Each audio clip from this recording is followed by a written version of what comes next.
So, you want guinea pigs? Or you want more guinea pigs? Either way, where on earth do those guinea pigs come from? Well, there are different options available to us budding guinea pig owners. We can get guinea pigs from pet shops, hobby or pedigree breeders, and guinea pig rescues. And in this video, we'll compare the three, and I will explain why I strongly believe guinea pig rescues to be the best place for new piggy owners and experienced owners alike to get their guinea pigs from. Reason number one is a biggie, and it's to do with the health of our guinea pigs. Obviously, as new owners, we want our guinea pigs to be 100% healthy when they come to us. We don't want to have to be taking them to the vet and paying for treatment that they need. And unfortunately, it's still very common for guinea pigs from pet shops to have some kind of underlying illness. Common problems include parasites such as lice and mites, other skin infections, and worst of all, either bacterial or fungal infections elsewhere in the body. And these might not happen as a result of being in the pet shop itself. Often their environments look clean and hygienic, but far more likely is where the guinea pigs came from before they ended up on the pet shop floor. A lot of the time it is large-scale breeding operations. Parasites and infections are very common, spreading from one guinea pig to the other and spreading from guinea pig mums to their babies, who then end up in the pet shop, and symptoms might not become apparent until those guinea pigs have been bought and they're in their new home. So before we get too depressed, let's look at the flip side, and that's in a guinea pig rescue. Those people who are running the rescue and volunteers coming into the rescue have guinea pig welfare high on their list of priorities. They want to make sure the guinea pigs are able to get back to being full health, or if they're born at the rescue, they are kept 100% healthy. So they will seek veterinary treatment when required, and if they can treat parasites and things themselves, then they will do. And as for breeders, it really can vary. You have people who've had accidental litters that might not be the best at looking after them in the start off, and you have people who don't really see them as pets. What's the matter with you? And they see them as a way to make money. If you're going to support a breeder, it needs to be a responsible person who genuinely cares about the welfare and the health of their guinea pigs.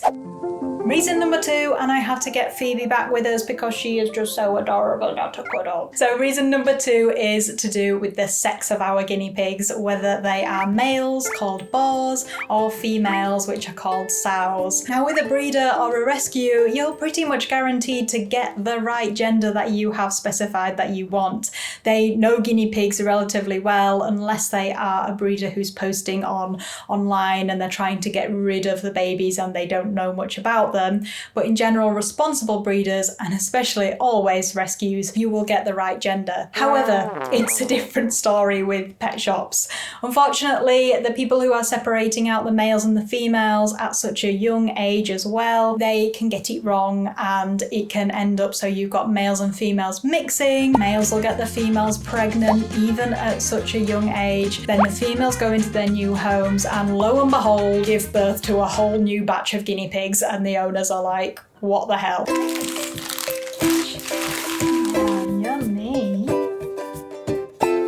Reason number three is a bit of a myth and misconception about rescue guinea pigs, and it's that they are traumatised in some way and won't be able to bond with their new owners properly. However, guinea pigs are quite different from other animals. They don't have that intelligence level to associate a bad human with all humans, so they will settle into a new home with time just as easily as a guinea pig who had never been mistreated in his or her life. And in fact, I've noticed the opposite being true with my own guinea pigs, in that those I've adopted from rescues have been far more confident, friendly, and outgoing. You know the guy I'm thinking of. So by adopting from a rescue, especially young guinea pigs that have been born at a rescue, you know they've had lots of experience with other guinea pigs and of course humans as well. They're probably getting handled on a daily basis by the people cleaning them out and volunteers. Moving on to reason number 4, which is the right advice from the beginning and ongoing support as well. So when you adopt from a rescue, especially a small rescue that deals only with guinea pigs, you get to talk to a guinea pig expert. Whereas if you go to a pet shop, it might be that the person who deals with you doesn't know that much about guinea pigs. And also through no fault of their own, they might be just passing on the generic advice that is part of how the pet shop deals with their customers. A classic example is telling people that it's okay to buy just one guinea pig and have that one guinea pig living on their own in a small cage, and that's okay when it's not. However, with the rescue, you not only get great advice from the beginning, but also they're there to support you throughout the time that you're adopting guinea pigs from them. And a lot of rescues will also set up an owners group, be it on Facebook or other social media, and the ones that I've seen are really active, with people posting pictures and videos of their piggies and asking questions on there for other people to try and give them advice too. Let's focus back in on the guinea pigs for this one. Phoebe is saying hello. Hi, sweetheart. Number 5 is kind of related to that personality one, and it's how well guinea pigs are socially bonded. So guinea pigs adopted from a rescue are often pre-bonded, and the people who run the rescue are happy for them to be adopted out as a pair bond or even a group of guinea pigs sometimes. Now, in a pet shop, it might be that the guinea pigs aren't actually related. They haven't lived together for that long, and they haven't really gotten to know each other before you pick 2 of them out and bring them home with you. So what can happen is that when they reach sexual maturity, dominance starts to play a bigger part in their lives, and sometimes they will actually fight each other for dominance. Now, this can be really upsetting for owners to see when they really want their guinea pigs to get along and they're just not. And the basic answer is, if they are fighting to the point where they're drawing blood and injuring each other, then that bond is broken and they can no longer live together. However, in these situations, rescues might actually be the ones to help you out. So rescues will often do what's called piggie dating, where you can bring in your guinea pigs or guinea pig if it's a lone bereaved guinea pig, and they will work to test different combinations of guinea pigs together and find your guinea pig a new companion, or a companion that they are going to be able to bond with and live together happily with.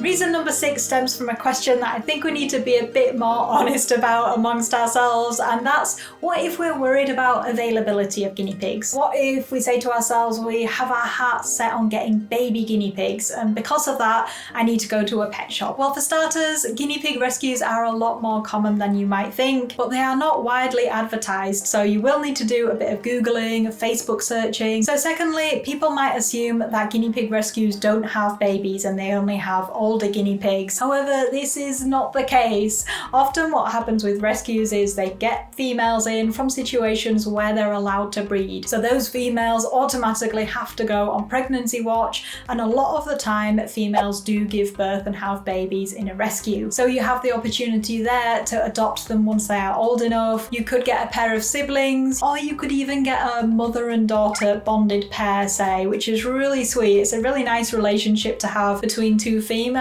to know that one is the other's mommy.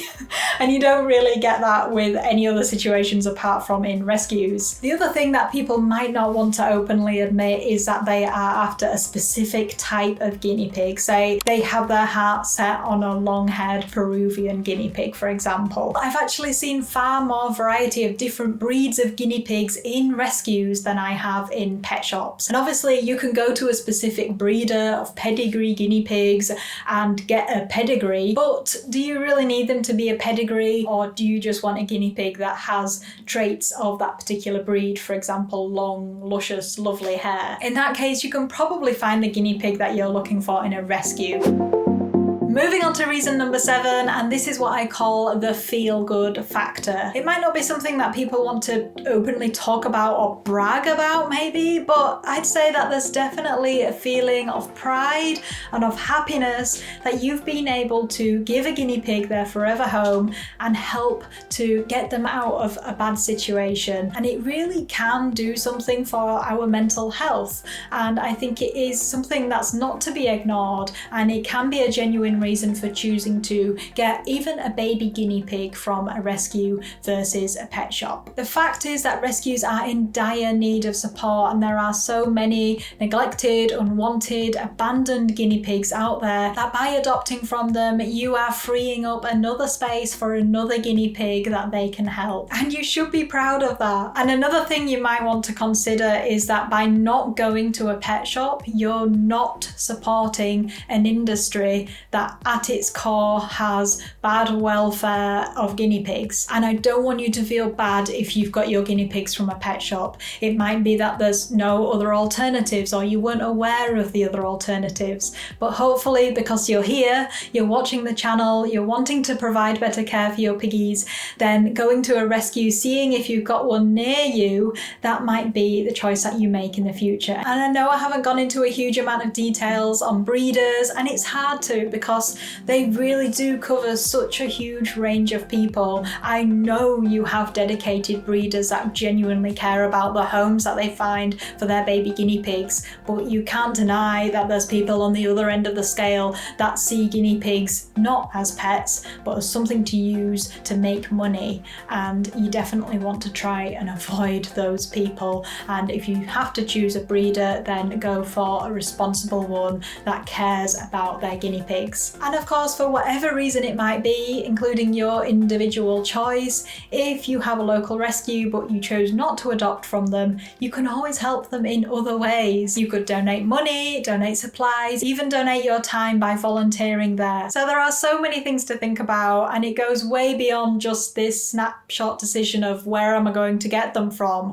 It can affect your entire experience as a guinea pig owner. And if you were unaware of rescues, then please do a bit of Googling, Facebook searching, find out whether there's any in your area that you can help. And let me know in the comments too, where have you got your guinea pigs from in the past, present, future? Be honest. As always, thank you so much for watching, and we will see you very soon in the next one. Bye bye!